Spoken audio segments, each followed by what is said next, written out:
አርሰናል ዛሬ ምሽት በቻምፒየንስ ሊግ ከክለብ ብሩጅ ጋር ቤልጅየም ላይ ይጫወታል። በቤልጅየም በሚደረገው ጨዋታ ጋብሪኤል ጄሱስ ከቡድኑ ጋር ተጉዟል። ጤና ይስጥልን የተወደዳችሁ እንዴት ናችሁ? አርሰናልን የተመለከቱ ጉዳዮችን ልናነሳ በድጋሚ ተገናኝተናል። ኢትዮ አርሰናል ቻናልን ሰብስክራይብ አድርጉ፣ ቤተሰብ ሆኑ፣ አብራችሁን ቆዩ። የተለያዩ ጉዳዮችን እናነሳለን። ከአርሰናል ጋር በተያዘ ጨዋታውን በተመለከተ ትናንትና ከነበሩ ጨዋታዎች ጋርም በተያዘ አርሰናል አሁንም የኦፕታ ሱፐር ኮምፒውተሮችን ግምት አግኝቷል።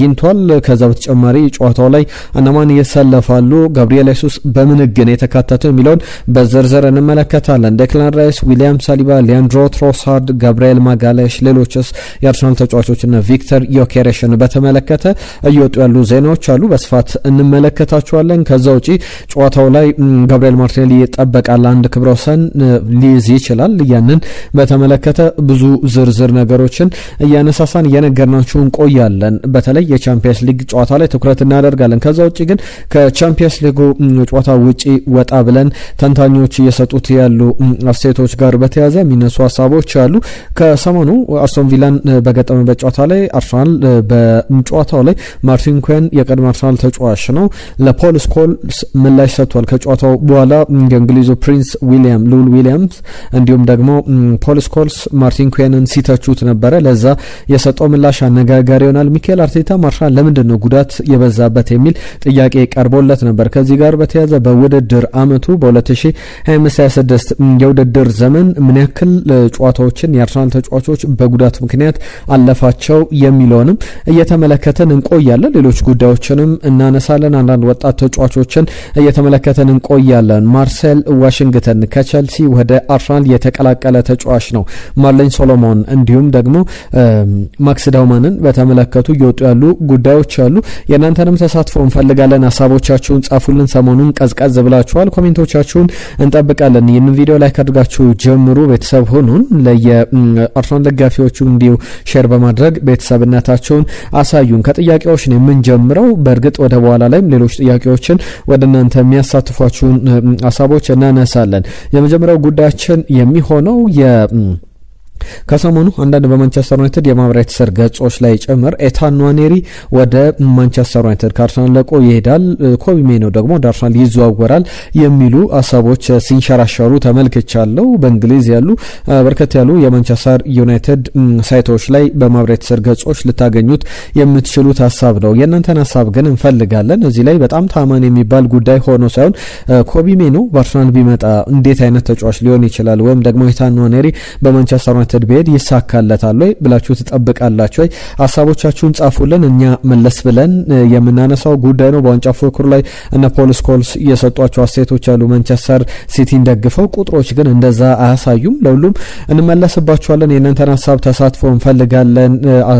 ኮሜንቶቻችሁን ጻፉልን። ይህንን ቪዲዮ ላይክ አድርጋችሁ እንድትጀምሩ አስቀድሜ ላስታውሳችሁና በቀጥታ ወደ ጨዋታው ወደ ጉዳት ዜናዎች ወደ ኦፕታ ሱፐር ኮምፒውተሮችና ትናንትና ከተደረጉ ጨዋታዎች በኋላ አሁንም ቻምፒየንስ ሊጉን አርሰናል እየመራ ይገኛል። ቀሪ የዛሬ ምሽት ጨዋታ ያለበት ዛሬ ከክለብ ብሩጅ ጋር የሚደረገው ጨዋታ ምሽት 5 ሰዓት ላይ የሚደረግ ጨዋታ ነው። የኦፕታ ሱፐር ኮምፒውተሮች አጠቃላይ የውድድሩን ግምት ከዛ በተጨማሪ ዛሬ የሚደረገውን ጨዋታ ማን ያሸንፋል፣ አርሰናል ከሜዳ ውጪ ነው ጨዋታውን የሚያደርገው። ነገር ግን 67 በመቶ ያክል ግምቱ ለአርሰናል የተሰጠ ነው ጨዋታውን የማሸነፍ። አርሰናል 14 በመቶ ደግሞ ክለብ ብሩጅ ያሸንፋል በሜዳ የሚል ግምት ተሰጥቶታል። ከአርሰናል ጋር በተያዘ ባለፉት 9 የቻምፒየንስ ሊግ የግሩፕ ወይም የሊግ ፌዝ ጨዋታዎች ላይ ሁሉንም አሸንፏል። 27 ግቦችን አስቆጥሯል። በዚህ ጉዞ ላይ አንድም ጨዋታ አልተሸነፈም። 3 ግቦችን ብቻ ነው ያስተናገደውና ምን ያክል ድንቅ ጊዜ ላይ እንዳለ ሚኬል አርቴታ ቡድን በተለይ በሜዳው የሚያደርጋቸው ጨዋታዎች ላይ በሊግ ፌዝ ላይ ደግሞ አለመሸነፉ በጣም የሚያስገርም አይነት ጉዞ ላይ እንዳለ የሚያሳይ ነው።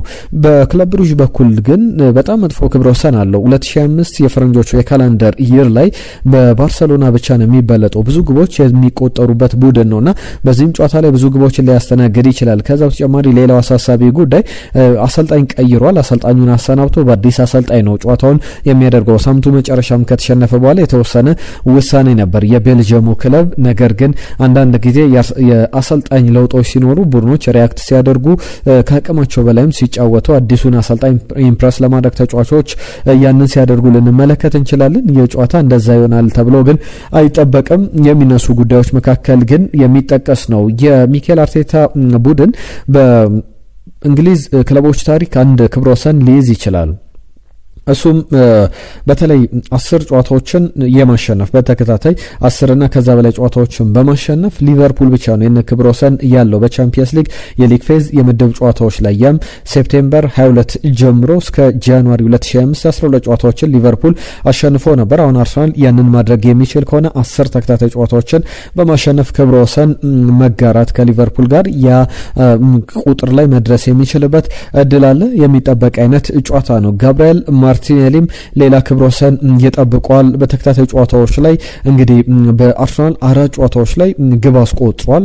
በተጫወተባቸው የቻምፒየንስ ሊግ 4 ጨዋታዎች ላይ በአንደኛው ጨዋታ በጉዳት ምክንያት አልነበረም። ነገር ግን ከመጀመሪያው ከአትሌቲክ ቢልባኦ ጨዋታ ጀምሮ ከተሰለፈ በዘንድሮ ውድድር ዘመን ላይ ጋብሪኤል ማርቲኔሊ ግብ ያስቆጥራል። በጋዜጣዊ መግለጫም ላይ ተገኝቶ የሰጣቸው አስተያየቶች አሉ። በአርሰናል ታሪክ ደግሞ 5 ተከታታይ ጨዋታዎች ላይ ግብ ያስቆጠረ በቻምፒየንስ ሊግ አንድም ተጫዋች የለም። ያንን ክብረ ወሰን መያዝ የሚችልበት እድል አለ። በእርግጥ በአውሮፓ ውድድሮች ላይ ኢያን ራይት 1994-95 የውድድር ዘመን ላይ በካፕ ዊነርስ ካፕ ውድድር ላይ 8 ተከታታይ ጨዋታዎች ላይ ግብ አስቆጥሯል። 1999-2000 የውድድር ዘመን ላይ ቲየሪ ሄንሪ በዩኤፋ ካፕ ላይ 6 ተከታታይ ጨዋታዎች ላይ ግብ አስቆጥሮ ነበረ። በቻምፒየንስ ሊግ ላይ ግን ይህንን ክብረ ወሰን ያስመዘገበ የትኛውም ቡድን የለም። እንግዲህ ሙሉ ጨዋታዎችን ሙሉ 90 ደቂቃ መጫወት እፈልጋለሁ፣ ነገር ግን ቡድኔን ለመርዳት ነው የምፈልገው። በተሰጠኝ ደቂቃ 5 ደቂቃም ተጫወትኩ፣ 90 ደቂቃ ቡድኑን ማገዝና ቡድኑን እንዲያሸነፍ የምፈልግ ተጫዋች ነኝ ብሏል። በእርግጥ ፉክክሮች አሉ ብሏል። ኤዜ፣ ጋብሪኤል ሱስ፣ ኖኒ ማዱኬ ሌሎችም ተጫዋቾች አሁን በሱ ቦታ ላይ የሚፎካከሩና ትሮሳርድ ጨምሮ ከነሱ ጋር ፎካከራለሁ። በብራዚል ብሔራዊ ቡድንም በቪኒ ጁኒየር፣ ራፊኒያ እንዲሁም ደግሞ ሮድሪጎ አይነት ተጫዋቾች አሉ። ከነሱ ጋር የምፎካከርበት አይነት ቆይታ እያለኝ ነውና ጥሩ ነው ፉክክር በየትኛውም ቡድን ላይ የሚል አስተያየቱን ሰጥቷል። ከሚኬል አርቴታ ጋር ለጋዜጣዊ መግለጫ ትናንትና የተቀመጠው ጋብሪኤል ማርቲኔሊ ነበረ።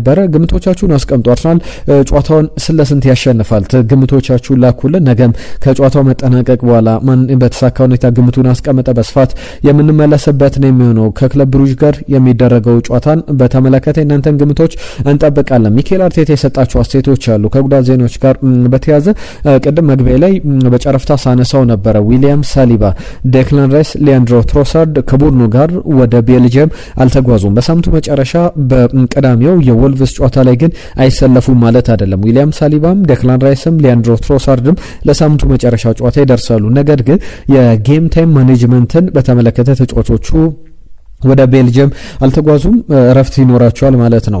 ዛሬም ነገም እረፍት ይኖራቸዋል። ከዛ በኋላ ቡድኑ በቀጣይ አርብ ዕለት ወደ ልምምድ ሲመለስ ቀለል ያለ ላይት ትሬኒንግ ነው የሚሰሩት። በዛ ልምምድ ላይ ይጀምሩና ከዛ በኋላ ወደ ጨዋታ የሚመለሱ ነው የሚሆነው። ያን ያክል የሚያሳስብ የጉዳት ዜና እንዳልሆነ መናገር ይቻላል። ከትሬኒንግ ጋር በተያያዘ ሚኬል አርቴታ በተደጋጋሚ አርሰናል ለምንድን ነው ጉዳት የሚበዛበት የሚል ጥያቄ ቀርቦለት ነበረ። ከትሬኒንግ ነው ምንድነው የሕክምና ስህተት ነው የሚሉ ጥያቄዎች ቀርቦለት ነበረ። ከዛ አስቀድሜ ግን የሚኬል አርቴታን ሐሳብ ከማንሳቴ በፊት አንድ ቁጥሮችን ላንሳላችሁ። በተለይ ደግሞ በውድድር አመቱ ብዙ ጉዳቶችን በማስተናገድ ረገድ የትኞቹ ቡድኖች ይቀመጣሉ ብዬ ትናንትና ከባለፈው ውድድር ዘመን ጀምሮ ያሉ ቁጥሮችን ሳነሳ ነበር። 93 ጉዳቶችን አርሰናል አስመዝግቧል። ዘንድሮ በሊድስ ብቻ ነው የሚበለጠው። ከዛ በተጨማሪ ግን ብዙ ጉዳቶችን ማስተናገድ ብቻ አይደለም።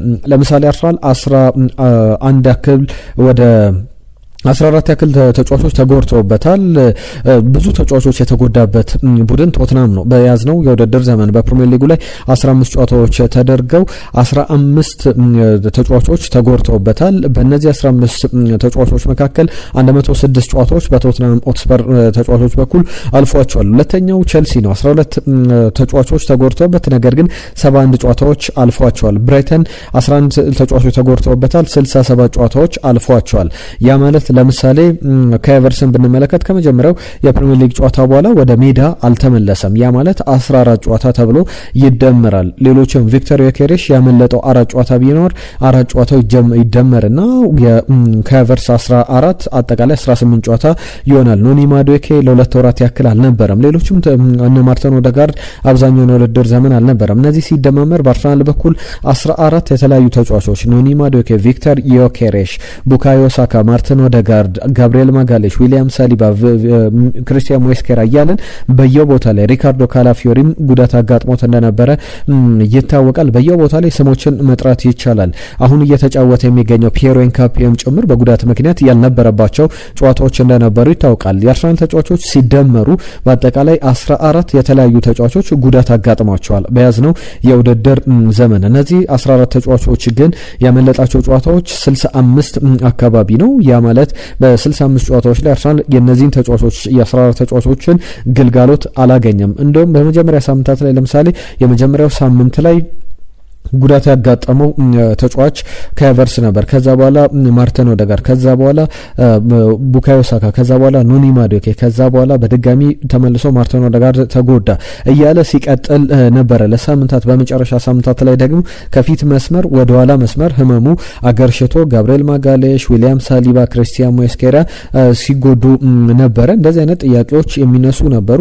ቤን ዋይት ለምሳሌ ብዙ ጨዋታዎች ላይ አልነበረም በጉዳት ምክንያትና ብዙ አርሰናል በጉዳት እየተቸገረ ያለ በአጠቃላይ የአርሰናል ተጫዋቾች 14 ተጫዋቾች ተጎድተው በ15 ጨዋታዎች በነበሩ 65 ጨዋታዎች አምልጧቸዋል ማለት ነውና ብዙ የሚነግረን ነገር አለ። ሚኬል አርቴታ ለምንድነው ጉዳት የበዛው ተብሎ ተጠይቋል። ትናንትናም እኛ ስናነሳው የነበረ ጥያቄ ነው። አንዳንድ ጊዜ ትሬኒንግ ላይ የትሬኒንግ ሜተድ አንቶኒዮ ኮንቴ አይነት አሰልጣኞች በጣም ኢንቴንሲቲ ያለው ትሬኒንግ ያሰሩና ጉዳቱ ከፍ ይላል። ያ ትልቅ ጥያቄ ያስነሳል። አንዳንድ ጊዜ ደግሞ የሕክምና ቡድን አባላቱ ጥያቄ ይነሳባቸዋልና ታዲያ አንዳንድ ጊዜ ጫናዎች ይበዛሉ። አንዳንድ ጊዜ ደግሞ ሕክምና ስህተቶች፣ ሕክምና በጣም ጥራት አለመኖር ሳይሆን አንዳንድ ክፍተቶች ይኖሩና ተጫዋቾች በተደጋጋሚ ብዙ ጨዋታ ሲያደርጉ እንደዚህ አይነት እድሎች ይገጥሟቸዋል። ሚኬል አርቴታም የሰጠው አስተያየት ተመሳሳይ ነው። ልምምድ ነው ወይ ተብሎ ተጠይቆ ነበረ። ልምምድ አይደለም የሚል አስተያየቱን ሰጥቷል። የልምምድ ሜተዱ የልምምድ ሂደቱ ጉዳትን የሚያበዛ አይደለም። ምክንያቱም ደግሞ ብዙ አንለማመድም፣ ጊዜ የለንም። በየሳምንቱ 3-4 ጨዋታዎችን የምናደርግበት ነውና ብዙ ተጫዋቾች በጉዳት ምክንያት የሚያልፋቸው ብዙ ልምድ ስለሚለማመዱ አይደለም። ለምሳሌ የማክሰኞን ልምድ አንስቷል። ከዛሬው ጨዋታ አስቀድሞ ትናንትና አርሰናል ለ20 ደቂቃ ነው ልምድ የሰራውና ያን ያክል ረጅም ደቂቃዎችን ልምድ የምንሰራ አይደለንም። ነገር ግን ጉዳቶች ከካቨርስ፣ ከቡካዮ ሳካ፣ ከጋብሪኤል የሱስ ባለፈው አመት ቢሆንም በተደጋጋሚ እንደዚህ አይነት ተጫዋቾች ስማቸው የሚጠቀሱ ነው የሚል አስተያየቱን ሰጥቷል። ለሁሉም በትልቅ ደረጃ የሚነሳ ነው። አንዳንድ ተጫዋቾች የጨዋታ ጫና እንደሆነ አንስቷል ሚኬል አርቴታ። ምክንያቱም 150 ጨዋታዎችን ባለፉት 2 የውድድር ዘመናት ማድረግ ሊኖርባቸው ይችላል እስከ 150 ጨዋታዎች ድረስ። ስለዚህ ያ ጉዳትን ይዞ የሚመጣ ነው የሚል አስተያየቱን ሰጥቷል። ሁሉም የዛሬው ጨዋታ በደንብ ትኩረትን የሚስብ ነው። ቅድም እንዳልኳቸው ነው ራይስ፣ ትሮሳር እንዲሁም ደግሞ ዊሊያም ሳሊባ በጉዳት ምክንያት ከጨዋታው ውጪ ሆነው ሳይሆን በእረፍት ለመስጠት ታስበው ከጨዋታው ውጪ እንደተደረጉና በቀጣይ በሳምንቱ መጨረሻ እንደሚመለሱ ብዙ ዘገባዎች ያሳያሉ። ከዛ ውጭ ያሉ ጉዳዮችን ላንሳ። በቻምፒየንስ ሊግ ላይ የሱፐር ኮምፒውተሮች ግምት አለ። አሁንም አርሰናል ቢሆን በደረጃው ሰንጠረዡ ያለው ጉዞ በጣም የሚያስገርም ነው። 5 ጨዋታዎችን አድርጎ 5ቱንም አሸንፏል። 13 ንጹህ ግቦች አሉት። የቻምፒየንስ ሊግ የሊግ ፌዙን አንድ ቀሪ ተስተካካይ መርሃ ግብር እያለው ዛሬ የሚያደርገው ጨዋታ እያለ እየመራ ይገኛል። ባየር ሙኒክ 6 ጨዋታዎችን አድርጎ በአርሰናል ኤምሬትስ ላይ መሸነፉ ይታወቃል። 15 ነጥቦች አሉት። ነገር ግን በቀጣይ አርሰናል ማሸነፍ የሚችል ከሆነ የነጥብ ልዩነቱን ማስፋት ይችላል። 18ኛ ነጥቡን ማግኘት ይችላል። ግምቶቻችሁን አሁንም እየጻፋችሁልን ቆዩ። አታላንታ እንዲሁም ፓሪስ ሰን ጀርመን 3ኛና 4ኛ ደረጃ ላይ ይገኛል። ሊቨርፑል 8ኛ ነው። ቼልሲ ትናንትና ተሸንፏል። በቻምፒየንስ ሊጉ ከቶፕ 8 ወጥቶ ወደ 11ኛ ዝቅ ብሏል። ዛሬም የሚያሸንፉ ቡድኖች ካሉ ኒውካስል ዩናይትድ ሌሎችን ቡድኖች ካሸነፉ የቼልሲ ደረጃ ዝቅ ሊል የሚችልበት እድል አለ። ለሁሉም እነዚህ የሚነሱ ጉዳዮች ናቸው። ሱፐር ኮምፒውተሮች የ2025/26 የቻምፒየንስ ሊግ ከ6ኛ ጨዋታዎች ጀምሮ ግምቶቻቸውን አስቀምጧል። አሁንም በተደጋጋሚ የአርሰናል ግምት ከፍ ብሎ እየተቀመጠ ይገኛል። አሁንም 24% ቻምፒየንስ ሊጉን የማሸነፍ በውድድር አመቱ መጨረሻ ላይ ሜይ ላይ አርሰናል ቻምፒየንስ ሊጉን ያሸንፋል የሚል ግምት በሱፐር ኮምፒውተሮች ተቀምጧል። ከዛ በተጨማሪ ባየር ሙኒክ 16 በመቶ እድል ተሰጥቶታል። ፓሪስ ሰን ጀርመን 13፣ ማንቸስተር ሲቲ 8፣ ሪያል ማድሪድ 7፣ ቼልሲ 6፣ ባርሰሎና 5፣ ኢንተር ሚላን 4፣ ሊቨርፑል 3 በመቶ እድል ተሰጥቷቸዋል። ነገር ግን አርሰናል 24 በመቶ እድል ተሰጥቶታል። በጣም ከአብዛኞቹ ቡድኖች በጥፍ የበለጠ እድሎች እንዳሉት ቻምፒየንስ ሊጉን ለማሸነፍ የተቀመጠ ጉዳይ ነው። ለሁሉም እነዚህ የሚነሱ ሀሳቦች ናቸው። ቅድም ያነሳውላችሁን ጉዳይ ከጨዋታው ጋር በተያያዘ የጋብሪኤል ሱስ እንዲሁም ሌሎች ተጫዋቾች ለምሳሌ ከቼልሲ በቅርቡ የፈረመው አርሰናልን የተቀላቀለው የቼልሲን አካዳሚ በመተው የአካዳሚው ተጫዋች የግራ መስመር ተጫዋች ነው። ማርሴል ዋሽንግተን ይባላል። በአርሰናል ስኳድ ውስጥ ሊካተት ይችላል በጨዋታው ላይ። ከዛ በተጨማሪ ከሰሞኑ በተቀያሪ ወንበር ላይ ተመልክተናል። 16 ዓመቱ ላይ የሚገኘው የማል ስፍራ ተከላካዩ ሴንተር ባኩ ማርሌይ ሶሎሞን በዚሁ በጨዋታ ስኳድ ውስጥ ሊኖሩ ከሚችሉ እድል ሊሰጣቸው ከሚችሉ ተጫዋቾች መካከል የሚጠቀሱ እንደሆኑ ማንሳት ይቻላል። የጋብሪኤል ሱስ ጉዳይ በተለይ ማክስ ዳውማን ጉዳት አጋጥሞታል። ለቀጣይ ሳምንታት በጉዳት ምክንያት አይኖርም። ከአንድ ዓመት በታች አርሰናል ቡድኑ ሲጫወት ነው ጉዳት ያጋጠመው። ገና 15 ዓመቱ ላይ ይገኛል። የወሩ መጨረሻ የዲሴምበር ወር መጨረሻ ላይ 16 ዓመቱ ላይ ይገኛል። አስቀድሞ አርሰናል ሚኬል አርቴታም ሲያስመዘግበው በዩኤፋ ኤሊስ ተጫዋቾች ውስጥ የተካተተ ነው። የታዳጊ ቡድኑ ውስጥ ወይም በአካዳሚ ተጫዋችነት ሳይሆን ኤሊስ ውስጥ የተካተተ ነውና እሱን በማስወጣት ሚኬል አርቴታ አሁን ጋብሪኤል ሱስ እንዲተካ አድርጓል። አሁን ጉዳት አጋጥሞታል፣ አለመታደል ነው። ነገር ግን በእግር ኳስ እንደዚህ አይነት ነገሮች ያጋጥማሉ ብሏል። የማክስ ዳውማንን ጉዳት በተመለከተ ሚኬል አርቴታ አሁን ትምህርቱ ላይ ማሻሻል ያለበት ነገር ላይ ትኩረት ማድረግ ያለበት ሀቢቶቹ ላይ፣ ከዛ በተጨማሪ ፊዚካሊቲው ላይ በደንብ የጂም ስራዎችን ሰርቶ በቀጣይ በጥሩ ጤንነት ይመለሳል ብሏል። ጋብሪኤል ሱስ በይፋ ሕግ መሰረት የቢሊስት ውስጥ ያሉ ተጫዋቾች ከዚህ በኋላ ዳግም ወደ ኤሊስት መካተት አይችሉም። ተጫዋቹ ከተጎዳ በኋላ በድጋሚ እንግዲህ ተጫዋቹን አስወጥቶ ሚኬል አርቴታ በአውሮፓ ቻምፒየንስ ሊግ ሕግ መሰረት በዩኤፋ ሕግ መሰረት ተጫዋቹ በሚቀጥሉ 60 ቀናት አለመመለሱ እስከ ፌብሩዋሪ 6 ድረስ አይመለስም። ያንን በማረጋገጡ ምክንያት ጋብሪኤል ሱስ ኤሊጂብል ነው። አሁን ለዛሬው ጨዋታ ዝግጁ ነው። በጨዋታው ላይ መጫወት እድል አለው። ሚኬል አርቴታ ከስኳዱ ጋር ይዞት ወደ ቤልጅየም ማቅናቱን ተመልክተናል። የመጀመሪያ ደቂቃዎችን ከረጅም ጊዜ በኋላ ጋብሪኤል ሱስ ሲጫወት ልንመለከተው እንችላለን። እነዚህ ከጨዋታው ጋር በተያያዘ በጨዋታውም ዙሪያ ሊነሱ የሚችሉ ጉዳዮች ናቸው። ዘርዘር ያሉ ጉዳዮችን ነገር ናቸው። ከሰሞኑ ሲነሱ ከነበሩ ጉዳዮች መካከል የዋንጫ ፉክክር ጉዳይ ይነሳል። የእናንተን ሀሳብ አሁንም እንፈልጋለን። እዚህ ጉዳይ ላይ በተለይ ከአስቶን ቪላ ጨዋታ በኋላ ፖል ስኮልስ የሰጠው አስተያየት በጣም አነጋጋሪ ነው። የእኛን ሀሳብ እናካፍላለን። ማንቸስተር ሲቲ በጣም ትልቅ እድል ያለው ቡድን ነው ፕሪሚየር ሊጉን ለማሸነፍ የሚል ግምት አስቀምጧል። የእናንተን ሀሳብ በፖል ስኮልስ አስተያየት ጉዳይ ላይ ጻፉልን። እኔ አንዳንድ ቁጥሮችን ከሰጣቸው አስተያየቶች ጋር የሚጣረሱ ሀሳቦች እንዳሉ አነሳላችኋለሁ። እናንተን ሀሳብ ግን እንፈልጋለን፣ ተሳትፏችሁን እንፈልጋለን፣ አብሮነታችሁን አሳዩን። አሁንም ቢሆን ይላል ፖል ስኮልስ በዋንጫው ፉክክር ላይ በተለይ በሁለተኛው የሲዝኑ ሀፍ ላይ በጣም እድል ያለው ማንቸስተር ሲቲ ነው። ምክንያቱም ደግሞ አርሰናል ትልልቅ ጨዋታዎችን እያሸነፈ አይገኝም ብሏል። ያስቀመጣቸው ጨዋታዎች አሉ። ለምሳሌ አንዳንድ ከሊቨርፑል ጋር ተሸንፏል። ማንቸስተር ሲቲን ማሸነፍ አልቻለም። ትልቅ ጨዋታዎችን ደግሞ በአስቶን ቪላም ተሸንፏልና ትልቅ ጨዋታዎችን ማሸነፍ አለመቻል ዋጋ ያስከፍላል። ያም ደግሞ በዋንጫ ላይ የሚታይ ነው። ከዛ በተጨማሪ ቸልሲንም ይጠራል። በ10 ተጫዋች ያለውን ቸልሲ እንኳን ማሸነፍ አልቻለምና አርሰናል እንዴት ነው ዋንጫ ማሸነፍ የሚችለው የሚል ግምቱን ያስቀምጣል።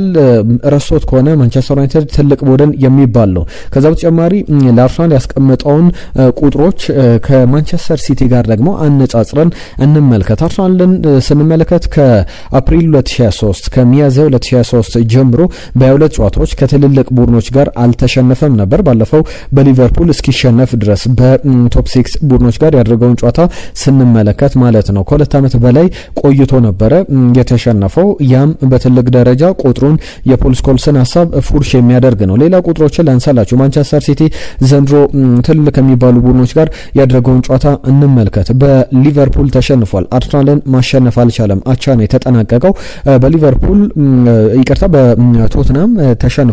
በሜዳው ኤታድ ስቴዲየም ላይ የተሸነፈበት እንደሆነ ይታወቃል። ሊቨርፑልና ማንቸስተር ዩናይትድን አሸንፏል። በእርግጥ ገና ከቸልሲ ጋር አልተጫወተም። ከአስቶን ቪላ ጋር ለምሳሌ አርሰናልም ተሸንፏል። ማንቸስተር ሲቲም ተሸንፏል።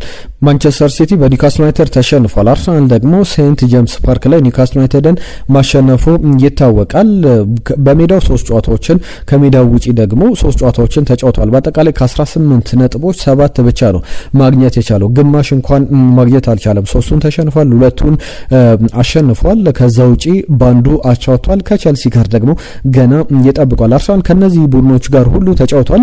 ለምሳሌ ቶትናምን አሸንፏል፣ ኒውካስል ዩናይትድን አሸንፏል፣ ማንቸስተር ዩናይትድን አሸንፏል። ከቸልሲ ጋር ባቸው ውጤት ከማንቸስተር ሲቲ ጋር ባቸው ውጤት ያጠናቀቀበት በሊቨርፑል እና በአስቶን ቪላ ብቻ የተሸነፈባቸው ጨዋታዎች የሚጠቀሱ ናቸውና በተለይ የፖል ስኮልስን ሀሳብ እንግዲህ ከነሳቸው ቁጥሮች አንጻር እንዴት ተመለከታችሁት? በጣም የሚያስቅ አይነት አስተያየት ይመስላል። ለሁሉም ግን እነዚህ በዋንጫ ፉክክር ላይ የሚጠበቅ ነው። ከዛ በተጨማሪ ቀጣይ አርሰናል ካፒታላይዝ ሊያደርግ የሚችልባቸው በጣም ሰፊ ድሎች አሉ። እነሱን በቀጣይ ሳምንት ከወልቭስ ጨዋታ አስቀድመው በዝርዝር እንመለከታቸዋለን። በጨረፍታ ግን ቀጣይ 4 ጨዋታዎችን አስቶን ቪላም፣ አርሰናልም ማንቸስተር ሲቲም ያላቸውን ጨዋታዎች ስንመለከት አርሰናልን በተመለከተ 3ቱን ከሜዳው ውጪ በሜዳው ያደርጋል። 1 ጨዋታ ብቻ ከሜዳው ውጪ ያከናውናል። ወልቭስን፣ ብራይተንን፣ አስቶን ቪላን በሜዳው የሚገጥምባቸው ቀጣይ 4 ጨዋታዎች ናቸው። በፕሪሚየር ሊግ ላይ ከኤቨርተን ጋር ብቻ ከሜዳው ውጪ ይጫወታል። ማንቸስተር ሲቲ እንመልከት። 4 ጨዋታዎችን ያከናውናል በቀጣይ። ከነዚህ 4 ጨዋታዎች ለምሳሌ ዌስትሃምን ብቻ በሜዳው ኤታድ ስቴዲየም ላይ ይገጥማል። ክሪስታል ፓላስን፣ ኖቲንጋም ፎረስትን፣ ሰንደርላንድን ከሜዳው ውጪ የሚገጥምባቸው ጨዋታዎች አሉ። እንዴት ኮፕ እንደሚያደርጉ እንመለከታለን። በቀጣይም ቪላንን ብንመለከት ከሚያደርጋቸው ጨዋታዎች መካከል አንዱን ከሜዳው ውጪ ያከናውናል።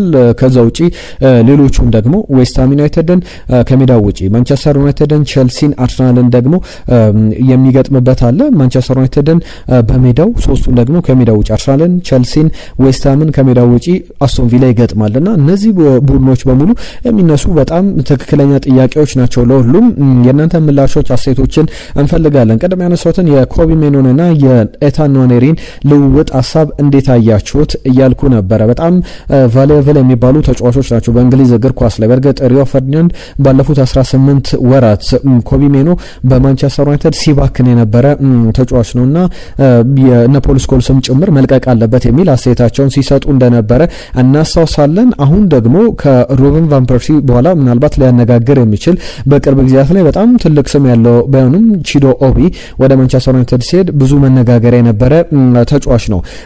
ኤታን ንዋኔሪ በኮቢ ሜኖ ልውጦች ቢኖሩ ግን ለሁለቱም ተጫዋቾች የሚያፈራ ዝውውር አይሆንም ብዬ ነው የማስበው። ምክንያቱም ደግሞ ኮቢ ሜኖ ለምሳሌ በጣም ስትራግል በሚያደርገው ማንቸስተር ዩናይትድ የአማካኝ ስፍራ ላይ እንኳን መጫወት ያልቻለ፣ ደቂቃዎችን ብዙ ማግኘት ያልቻለ ተጫዋች ነው።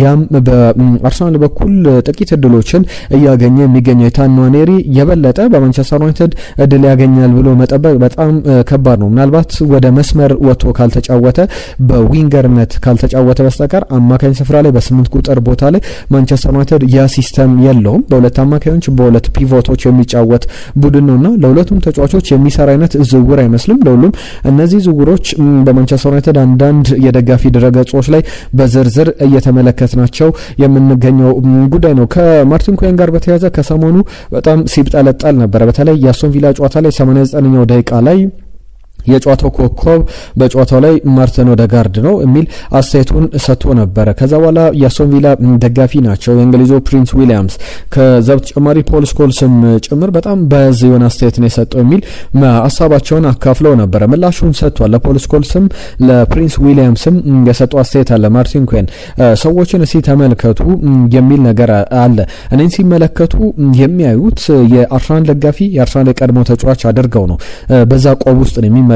ነገር ግን እኔ የአስቶን ቪላም ተጫዋች ነበርኩ። ምናልባት አላቅም ፖል ስኮልስ አልተወለደም ይሆናል እኔ ለአስቶን ቪላ ስጫወት የሚል በቀልድ መልክ ፖል ስኮልስን ወረፍ አድርጎታል። እኔ ለአስቶን ቪላም ለአርሰናልም የተጫወትኩ በሁለቱም ካምፖች ያሉ ነገሮችን የማቅ ባላንስ ለማድረግ የምጥር በጣም ፕሮፌሽናል በሆነ ሴንስ ስራዬን የምሰራ ነኝ። ነገር ግን እንደዚህ አይነት አስተያየቶች መሰጠት ጭራሽ የለባቸውም የሚል ሀሳቡን አካፍሏል። ለሁሉም ዝርዝር ጉዳዮች የተነሳበት ቆይታን የተመለከትነው። የተወደዳችሁ አብራችሁን ስለነበራችሁ እየመጣችሁ ጊዜያችሁን ስለምትሰጡን ስለምትሳተፉ ከልብ እናመሰግናለን።